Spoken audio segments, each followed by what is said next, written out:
Laurie Huston's News for the Heart is dedicated to helping you give a voice to your own soul. Our hearts have the power to free us from pain and the struggles that keep us from awakening to our true essence. Join Laurie now as we delve into our heart and soul to find the path that will open us to the possibilities and lead us to the life we love to live. And good afternoon. This is News for the Heart. Well, it's been a few months, and we'll get to why. We're going to have Tom Campbell on the show today, and we're going to talk about a little bit about self-centeredness. Maybe we can get into, how we can work on that, maybe some healing around that. Tom, you've been doing some great work recently. You've done a lot of online stuff. Unfortunately, had to cancel some of your trips. But you've been doing a lot of healing circles. You've been doing some really nice stuff. So it's great to have you on the show. It's been a couple months. Part of the reason was because 2 months ago, pretty much right before the show, someone that I knew that is supposedly, on the same journey we're all on, but, done a lot of the same workshops that I've been to. Anyway, she made a comment about how, it was more, like a conspiracy type thing, but that, why are we worried so much? It's really only the old people that are dying. And maybe it was because my aunt had just passed away from COVID issues, but it was more the fact that, how are we at this place that, oh, well, it's just the old people that are passing, so, who cares? This is why there's so many debates about school system, because we don't really know what to do with the kids come September. And I know they're making decisions right now about that, at least here in Canada, but we don't really know. One kid, we know how kids spread it around. Look at lice or red eye. They spread really quickly with kids. Yes, those kids may not pass away, but those kids have parents who have friends, who have grandparents, who they're going to meet somebody who is not in perfect health, and they could pass. So I was at the time a little bit angry because I thought this person should know better. But I wish it was just this person, because I've heard a lot of the same things, and they're still talking about it. Like, this is one of the reasons with the school system. There are still people out there that say, yes, they should be going back to school. They need the interaction. And I agree, they need interaction. But should they be going back to school? I don't know. Can we keep them safe? And it's not just the kids that's the problem. And they're all saying the same thing. Well, it's just the old people that are passing. Well, yeah, the old people plus a lot of people that have other underlying conditions. So anyway. This is why we didn't have a show 2 months ago. And last month, well, that was a power outage thing that was a planned thing. But yes, anyway, glad to have you back. Glad to be back. We always have fun. So let's talk about that. I have people in my circle of friends and neighbors and so on, my social circle, that sometimes are very surprising also with the, dysfunctional attitudes that they have. The non-loving, non-caring, self-centered attitudes, even though,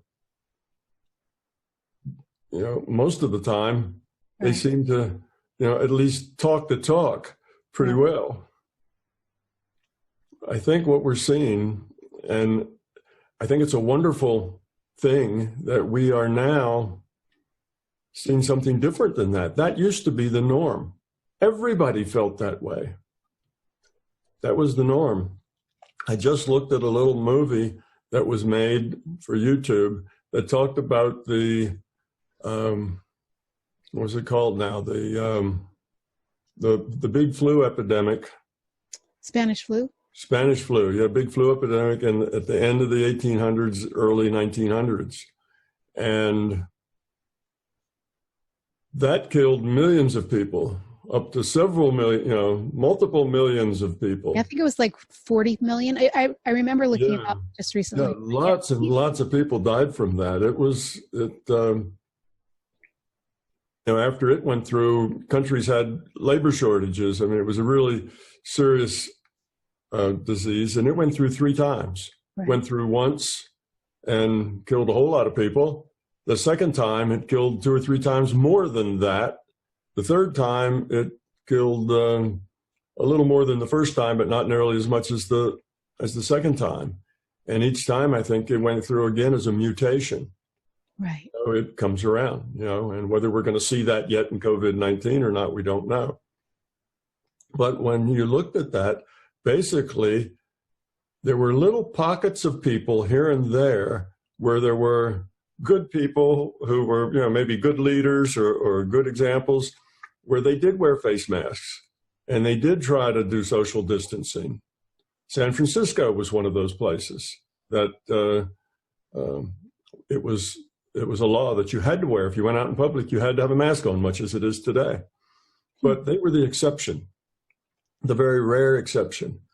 Almost all the country, except for just a few places here and there that had more intelligent leadership, they just kept on keeping on as usual, and people were dropping dead, but nobody really did anything about it. Everyone went on in the same way. They still had large meetings. They still, all went to the beach, and millions of people were dying. And it wasn't just the old people. Right. In the first wave, it was mainly old people. In the second wave, it was old people, young people, middle-aged people. It was everybody. Mm-hmm. And I'm not sure about the third wave, but the third wave just wasn't as deadly as the first two. It was a more benign version that you'd get a little sick, but most people just got over it. It didn't kill a whole lot of people, I don't believe. Compared to the second one anyway, it looked benign compared to the second wave. Anyhow, that was just the way it was in the early 1900s. They didn't have TV. They didn't have any way, other than papers, I guess. They didn't really have any way to communicate the problems. No, I don't know if they had, did they have radio by then? Yeah, they might have had radio. They may have had radio by then. But also, weren't we going through a drought? I mean, there was a whole bunch of issues at the time. But, yeah. There was. And some followed that because, we had then the Roaring '20s roared right after that, after that was done, because it was done just about 1918, 1919. Then the 1920s, there was boom times. But then by the 1939 was the Big Depression, which then lasted a long time. So there was a lot of stuff going on in the early 1900s. But anyway, most of the people just ignored it with the idea of what can we do? It's a disease. We just live with it. Well, that is a very self-centered viewpoint. And it's not that the people are not nice people. It's that they are self-centered, and in their reality, things that don't affect them are not important. If it doesn't affect me and mine, then it's just not all that important.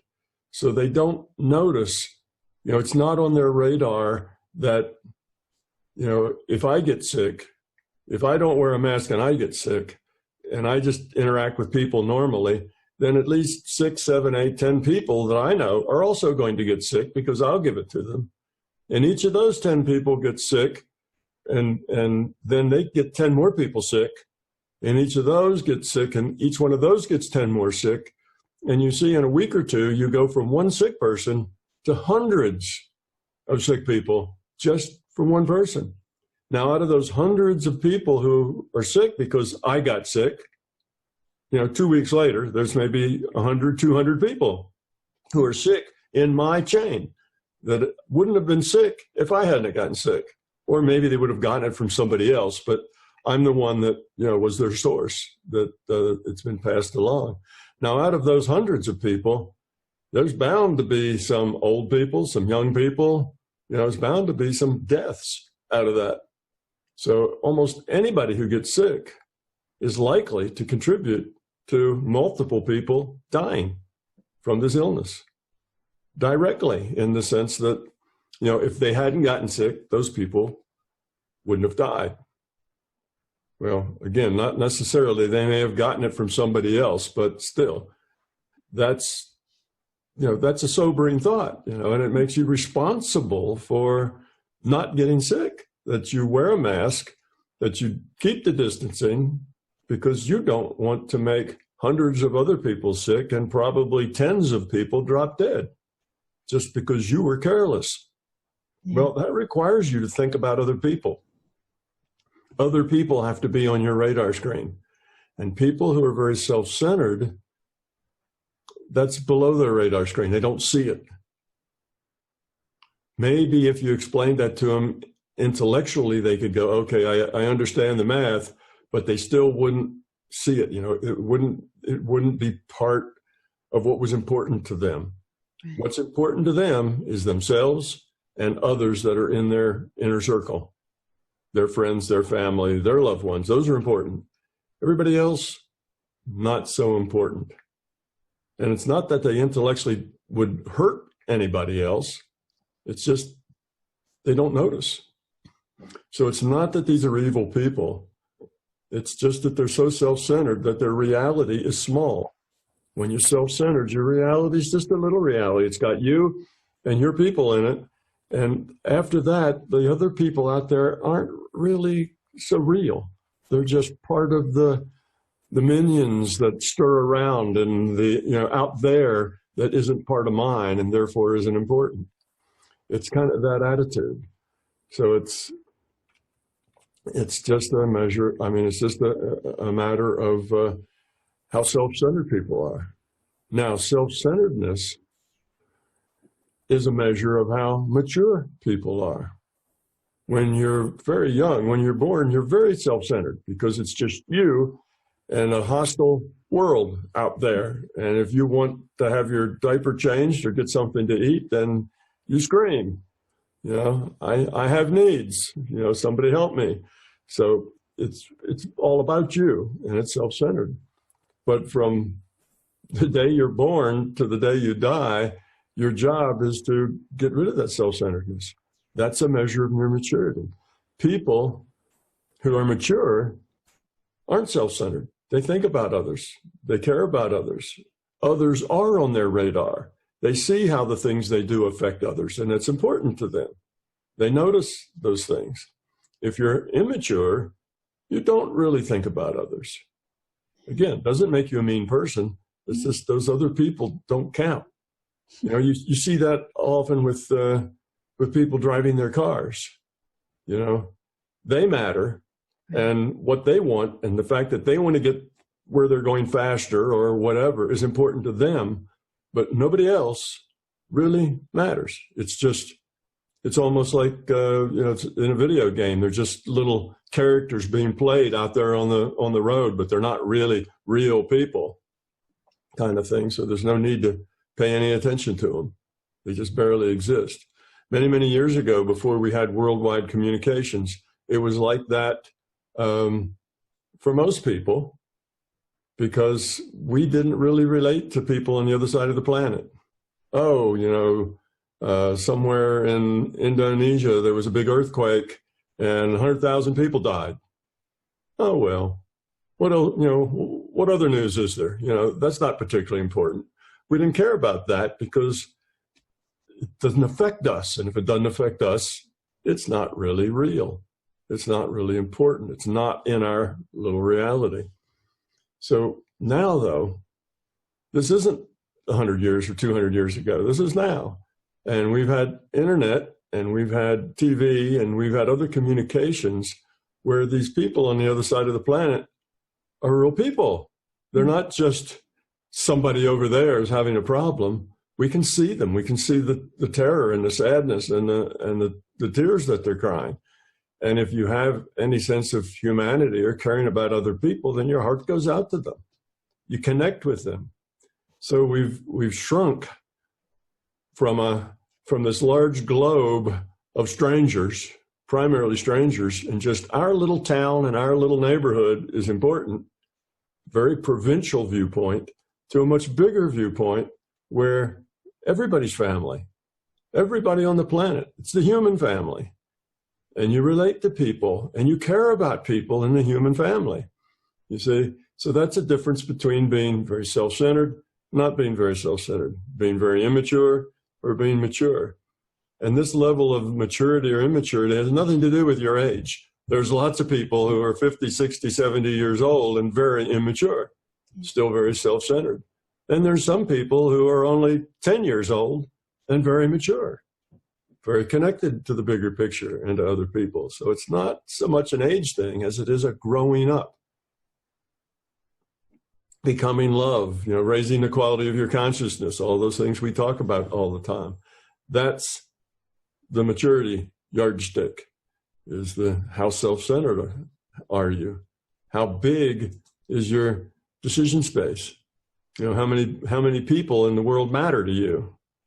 If it's like 6, well, that's not very many, and everybody else, whether they live or die, who cares? Not my problem, you see. So that's the thing. We're turning a corner now as we get into the information age. We went from a place that nobody really cared much except what happened in their little town. And then we got what happened in their big city. And then we got bigger we care about what happens in our country. If there's an earthquake in our country, well, we care about that. But if it's in some other country right next to us, well, we sort of care a little, but not too much. But if it's in some other country, some other part of the world, we don't care at all. It just doesn't touch us. So we went from that back in the 1900s to where we are now with the up close and personal viewpoints into everywhere in the world, just about. And that's helped a lot of people grow up. That's helped a lot of people see a larger reality. So here we go, 100 years after the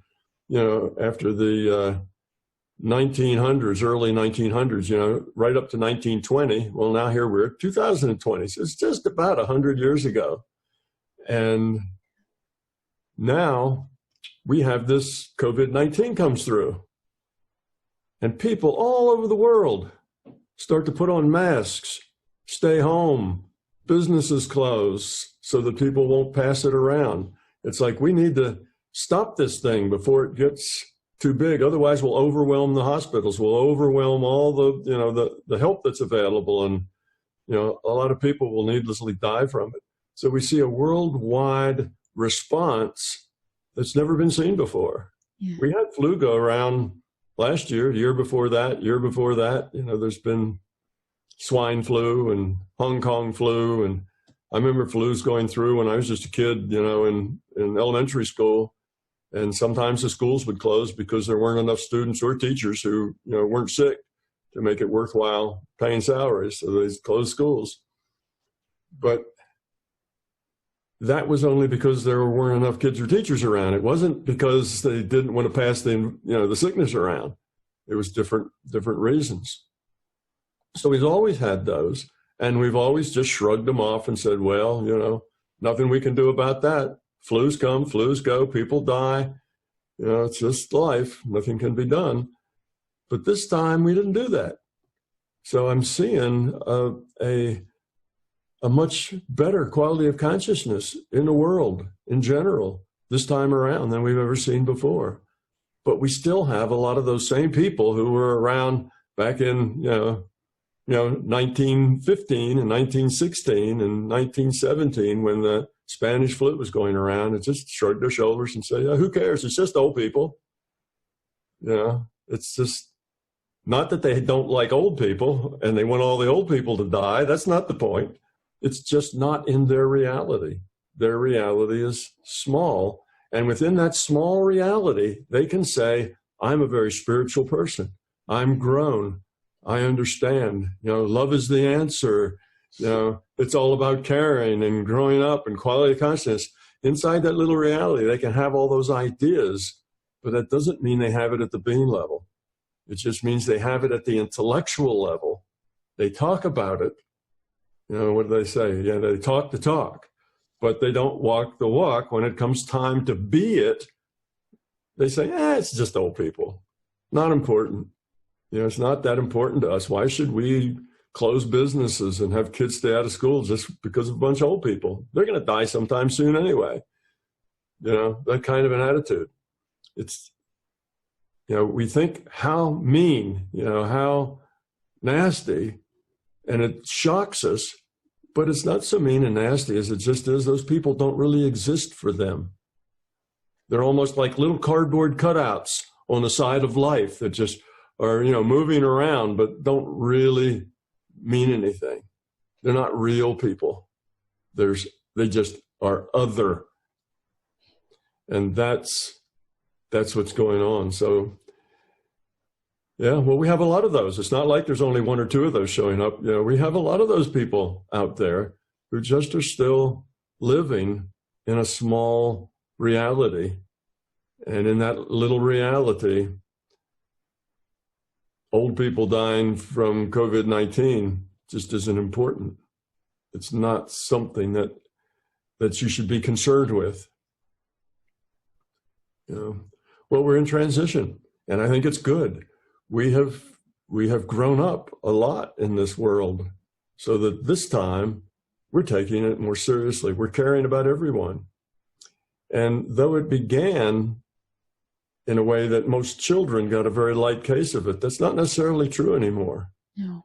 We're seeing people in their 20s who are very healthy, athletic people, not people with, compromised lungs or anything, but healthy people. And they're dying from this thing, mostly because they're not getting help until it's too late. This is a very insidious disease.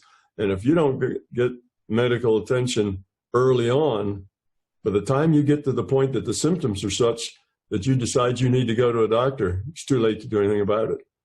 Your lungs are already so compromised, and your heart and your liver and your kidneys and everything else, that there's nothing to do but, try to make you comfortable until you pass on. So that's where the younger people, they're saying, I just don't feel good or something. It's just this or that. I'll shrug it off. And by the time it's, I can't shrug it off, I better go see somebody, then too late. So we're seeing a fair number of people outside of the old people category who are also dying from this thing. It's a very dangerous disease. And like you say, children are infamous for their lack of public hygiene, understanding. I mean, children, they're doing this, and they never wash their hands. You almost have to browbeat them, to get them to wash their hands. They don't want to wash their hands. It's just too much trouble or something. So they just don't do things that adults would normally do that are better public hygiene.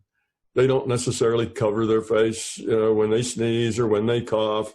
They just are being little kids that still don't understand a whole lot about the world and how it works. So their public, hygiene is horrible. So anybody who has children in the, daycare up through about 6th grade or 7th grade knows that they bring home diseases every week. And that they tend to not get terribly ill. They get sniffles, they get coughs, they kind of work their way through it. But their parents get sick. Their parents, get much more ill than they do. And their grandparents would probably get even more ill yet. So that's the way we live normally. Children pass diseases around, pass everything around, ringworm, and like you say, pink eye, and lice, everything they get, it just spreads through the schools because children are messy, and they're not into washing hands or caring about other people because they're all very self-centered. Those other people in their world don't really hardly exist either. That's just the way it is when you're a child. You're self-centered. You're immature. Well, they have an excuse for being immature. They're children. When you're an adult, being immature is a choice. Yes. It's choices that you make. It's choices that you don't see, don't care about others. So I think that's why we're seeing it. These aren't bad people. They're people with small realities. And many times, it's shocking, but many times people who sound fairly grown up, like they have a big understanding because they say all the right words. Yes, they've been to the training courses and the workshops and the retreats, and they know all the right words to say and how to say them, and they probably even believe it themselves, that they are very well grown up. In their own minds, they're, highly evolved spiritual people. But it doesn't really help them grow up any at all for them to have the ideas in their intellect. The only way to grow up is if you change who you are at the being level. So when you bump into some of these people, you've been around them a long time, but you've never actually seen them in a position where who they really are kind of shines forth, to where they kind of show you what's at their being level. And when they do, it's a shock. So, yeah, that's just where we are. But I think it's good news in the sense that the majority of people are taking it serious. The majority of people, and not just here or in Canada, but all over the world, they're taking it seriously. It's the small minority of people who are still so self-centered that they can't see they can't see the fact that them getting sick will end up with killing people. If just they get sick and they continue and they don't wear a mask and they infect other people who infect other people and so on, some people down that line are going to die who otherwise wouldn't have died if they had worn a mask. So not wearing a mask means you're willing to put other people's lives at risk and likely kill people. That's pretty heavy realization. And these people don't realize that.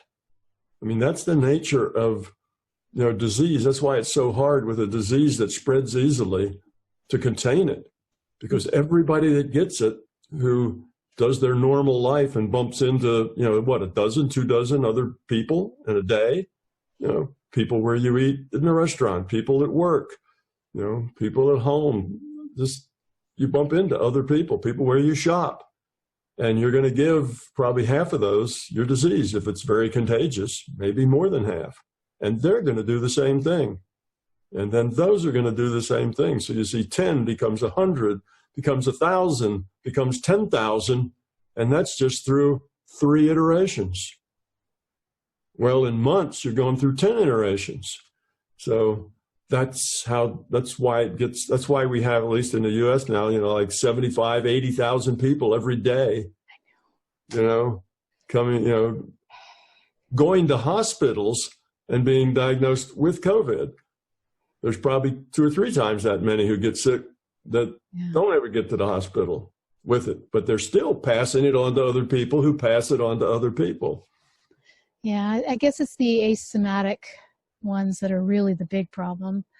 And how do you deal with that? Because they don't even know, but yes, you have that as well. So you can't stop that. But what you can do, it's all a matter of probability.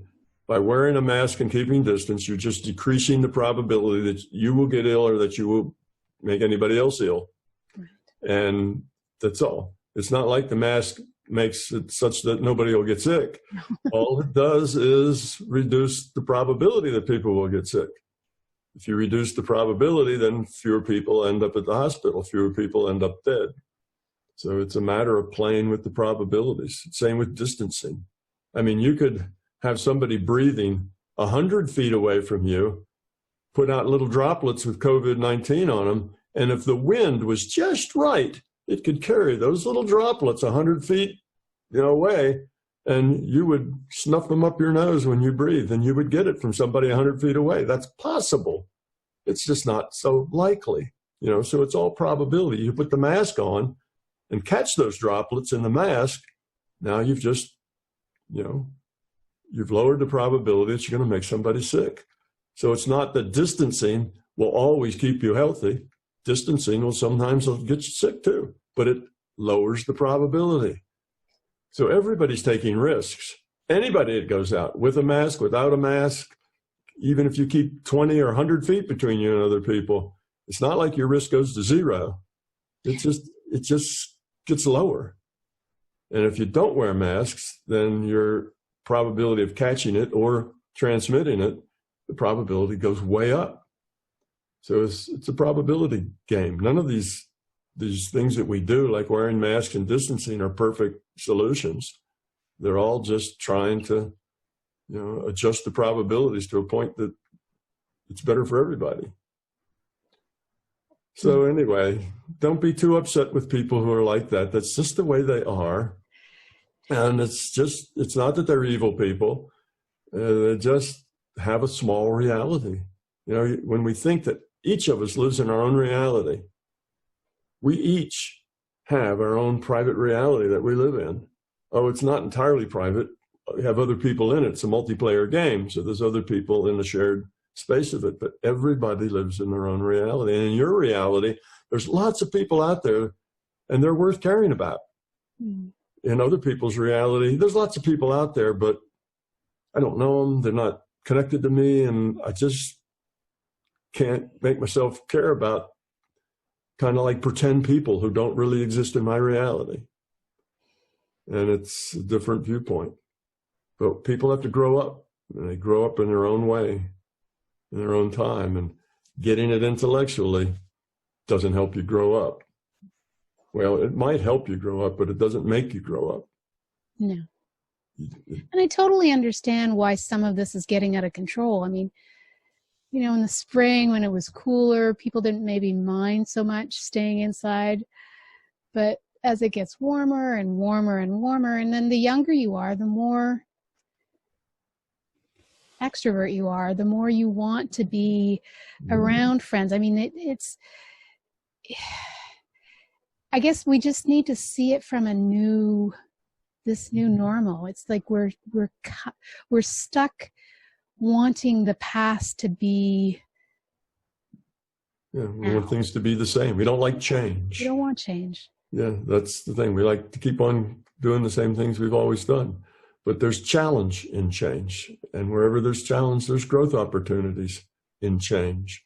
So in a way, this is offering a lot of people an opportunity to grow up, to see a bigger picture, to understand a bigger picture. So in that case, it's a good idea. But people don't generally like change. Right.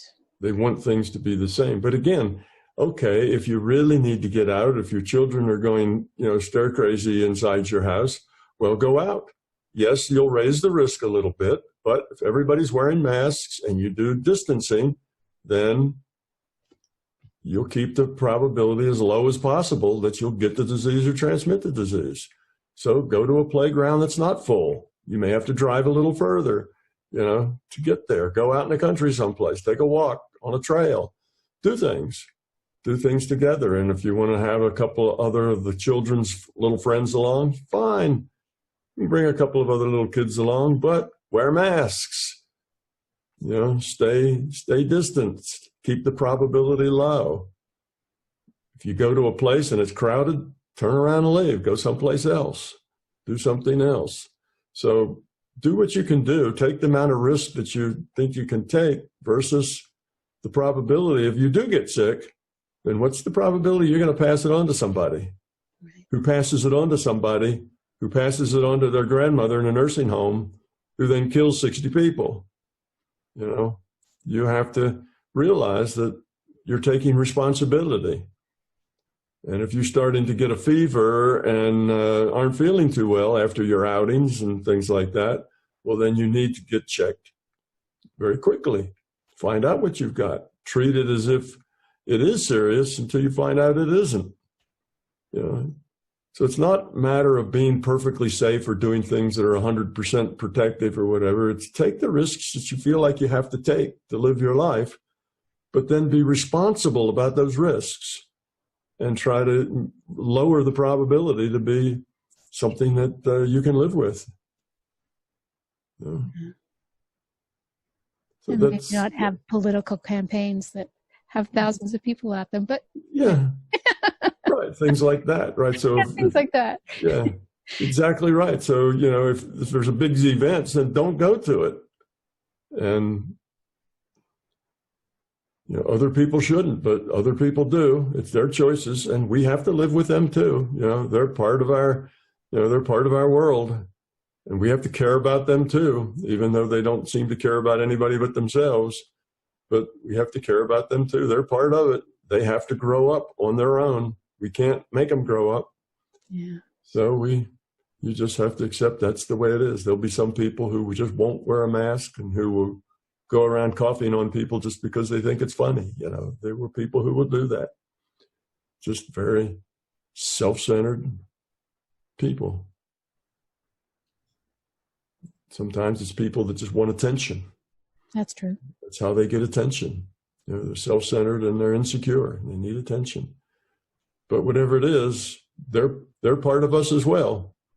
And we need to have some compassion for them, for wherever they are in their little world, doing what they do, and accept that that's just part of our reality, is that we have to live with them and live with them as best we can.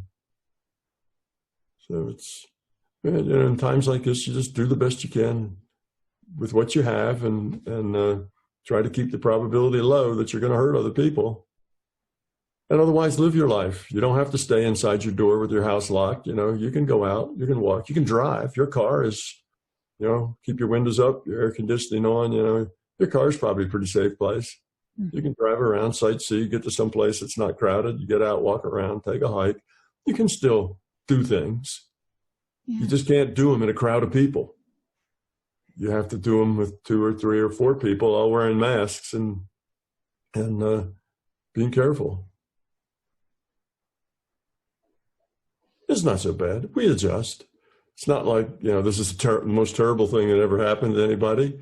It's not. We'll get by. It's harder on some than others.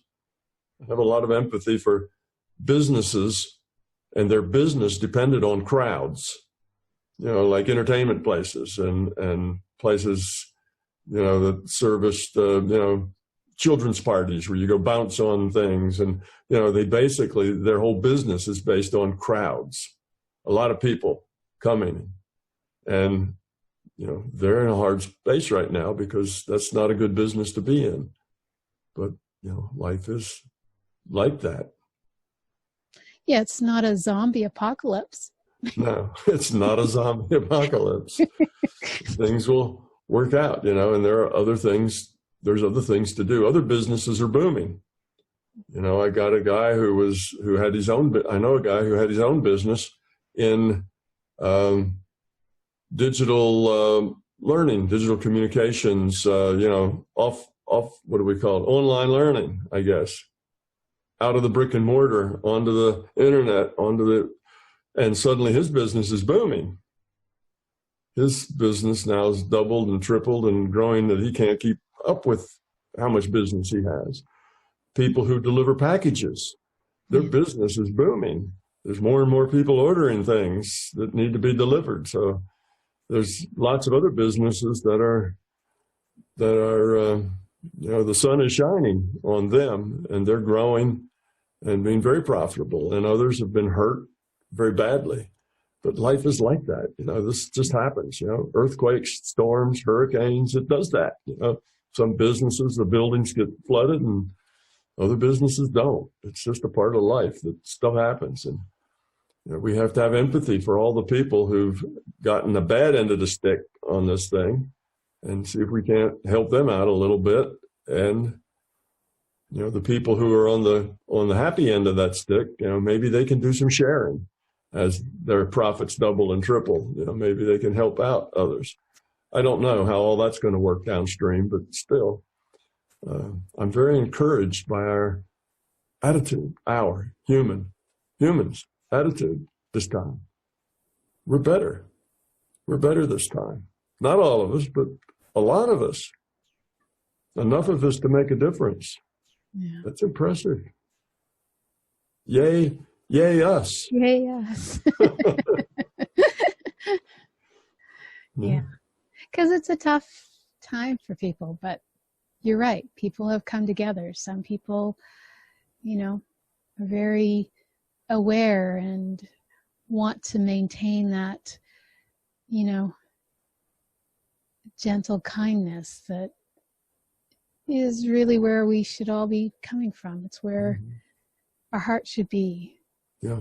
Well, we've seen it. Like I said, you see it everywhere. You know, you see those people out on the road in their cars, and they cut people off, and they do all these things like nobody's important except for them. Right. You know, and they have that attitude. What they need and their needs to get someplace, that's important, and nobody else is. You know, we get that attitude lots of places. You know, you go to a doctor's office, and it's almost like there's a required 30-minute wait, you know, before you can be seen. You know, it's because their time's valuable and yours is not. You know, it's an attitude that people find themselves and their people to be important. And for those people, they're kind, they're generous, they're giving, you know, they're all those things. And they take care of people and they share. But as soon as you step outside of that inner circle, those other people, doesn't matter. They're not important. You don't have to care about them. You know, they could live or die. Matters not to you. They're just not in your reality. So we see that in all sorts of walks of life. It's not just with diseases and not just driving cars or, you know, in doctors' waiting rooms. We see that all over where people live in their own realities. And sometimes those realities are just little. They don't have bigger pictures. They have little pictures. It just happens to be where they are, and they'll grow up when they're ready. But something like this, I think, helps them grow up, because now they have a whole lot of people trying to engage them. And whoa, wait a minute, you need to care about those old people. Whereas before, nobody really engages them because it doesn't show.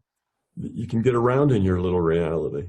So in that way, it's also good. There's probably a lot of people who have taken second thoughts and third thoughts and say, oh, okay, I see it now. Yeah. Well, that's tremendous. Yeah. So this thing isn't all bad. This thing has its, you know, like all storms, it's got that silver lining in there someplace. You just have to look for it.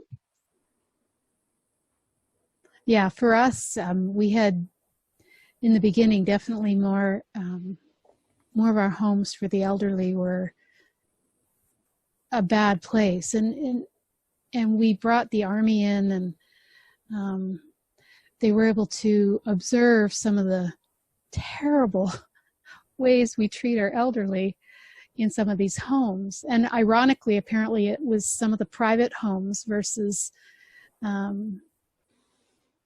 the public homes that were worse. But we became more aware of some of the situations that we kind of hid behind by not, you know, just not caring if we didn't have an elderly person in one of the homes. We don't really think about it. We don't care about it because it's not in our radar. Right. It's not in our reality. And if it's not in our reality, then, you know, we don't notice.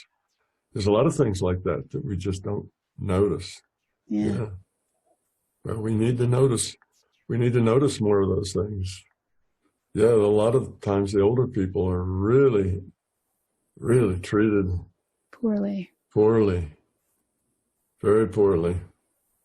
And they pay an awful lot to be treated poorly. Yeah. In many cases. Yeah. Oh, well.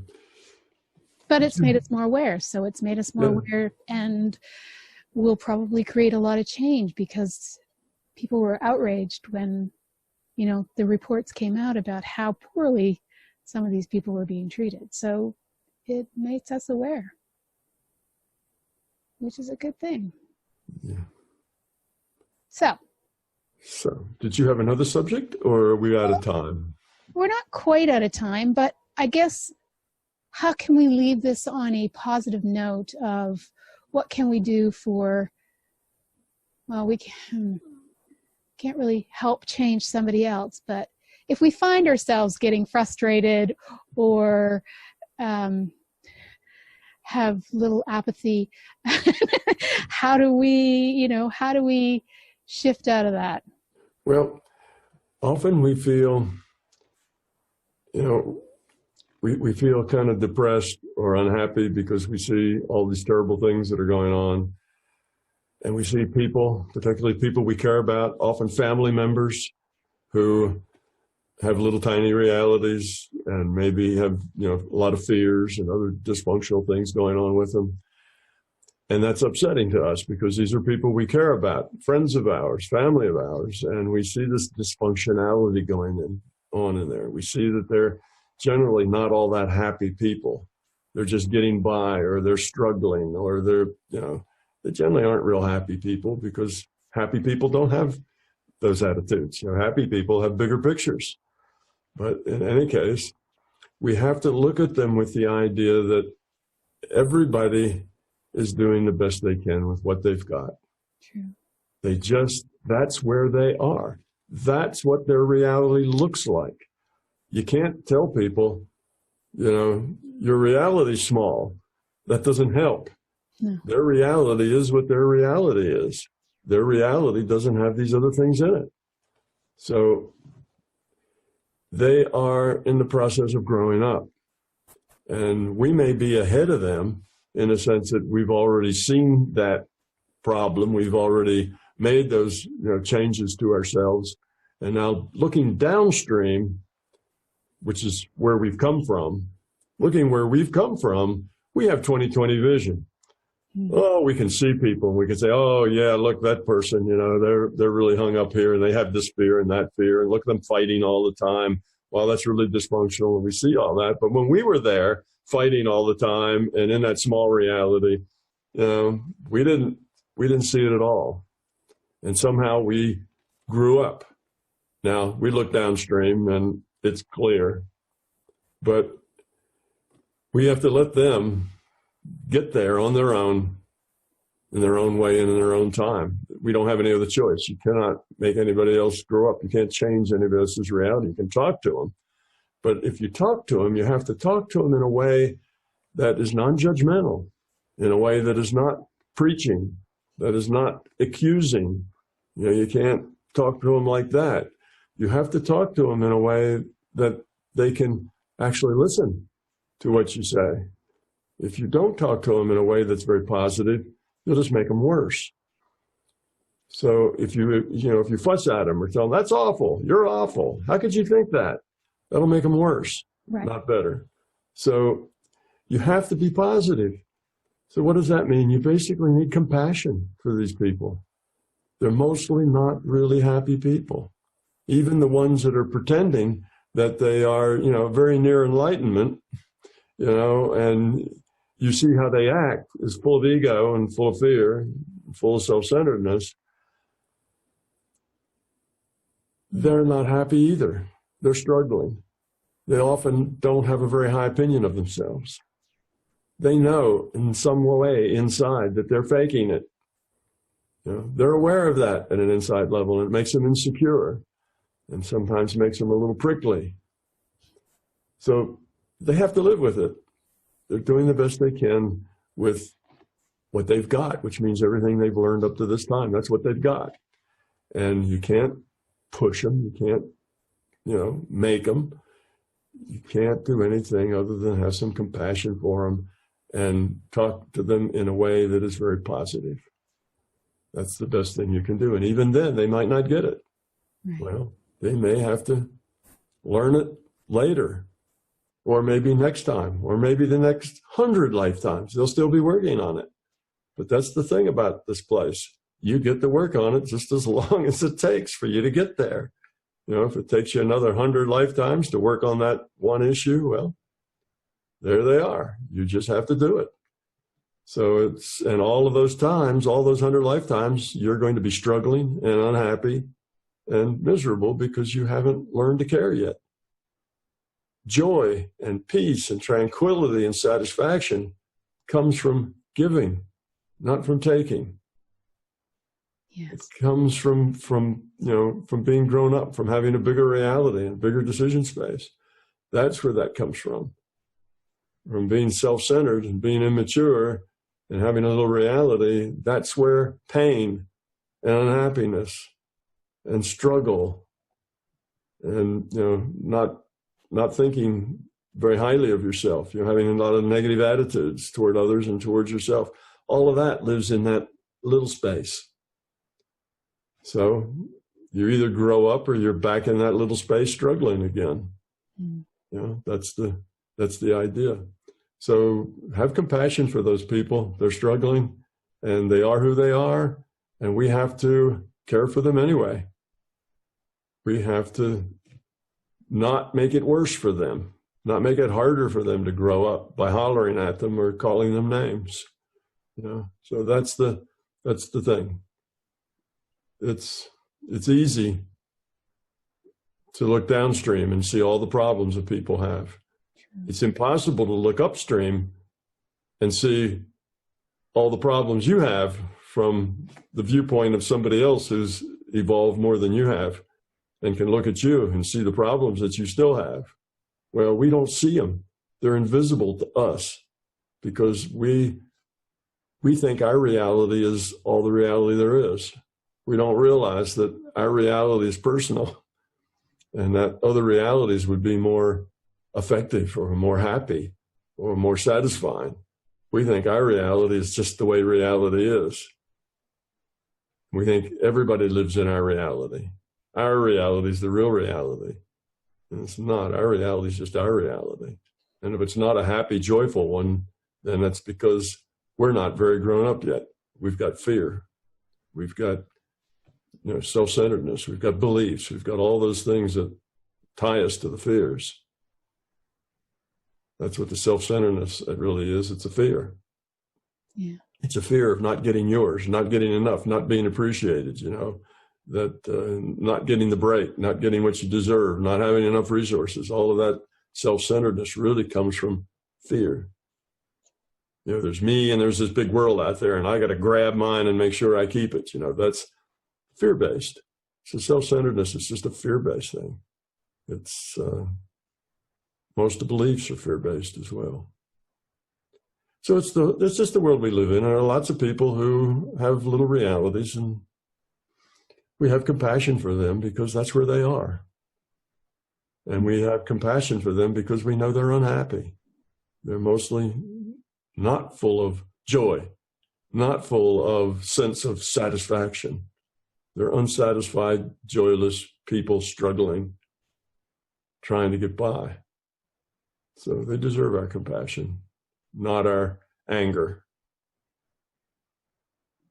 So that's how I say, how do you deal with these people? You deal with them not with anger, but with compassion, and accept them as who they are, because they just are that way. If they're your mother or your father or your children or, you know, your best friend or something, you just have to accept them. That's the way they are.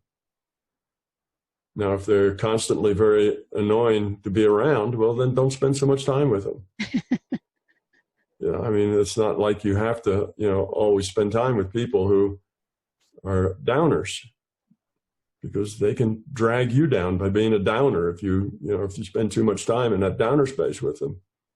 But people that are family or friends or something, you're going to spend time with them and make it positive. Positive as you can. So that's how you deal with it. At least that's how you try to deal with it. It's always easier to say these things than it is to do them. Yes. All right. Well, I think this has been a pretty good show. Yeah, I think so.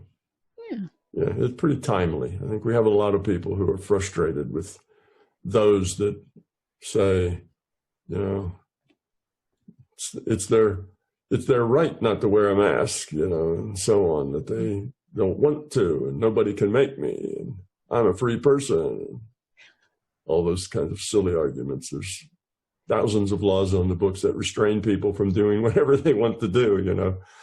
Yeah, being free doesn't mean you get to do anything you want. Yeah. This is a social space, and you do affect other people. And as you affect other people negatively, then somebody's going to make a rule to make you stop that. So that's just the nature of being a social animal.